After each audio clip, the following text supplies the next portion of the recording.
Mark, it is so great to see you. I really appreciate your joining us on a really important morning, Juneteenth. Good to see you, Kristen. I want to start off by asking you about something that President Trump just tweeted. Let me show you the tweet.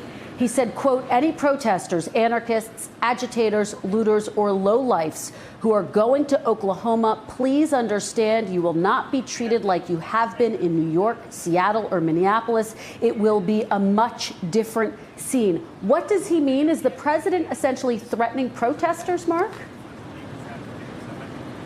Well, the president supports peaceful protests and people who are exercising their First Amendment rights. But if we see what we've seen in other cities with rioting, looting, setting buildings on fire, and physical violence, then that's going to be something that would be met by police, and it would be handled appropriately. We encourage peaceful protests. We encourage people with their First Amendment rights. Let's do it peacefully and not engage in violence and looting.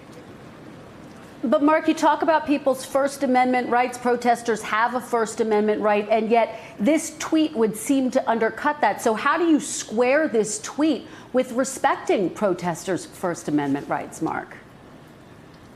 Well, I think what you see the president talking about are agitators, rioters, looters, not people who are coming here with the idea of exercising he says protesters, their peaceful Mark, right to First Amendment. Let me just follow up with you.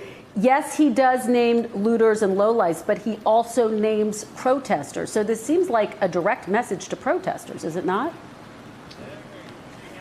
Well, I think if they're peaceful and if they're agitating and getting into the violence and other things, that will be a different story. But we are normally have peaceful protests going on around our rallies, and we would hope that anybody that's coming in from out of town would continue to honor that peaceful tradition in our country and not go to violence. Thank you for checking out our YouTube channel.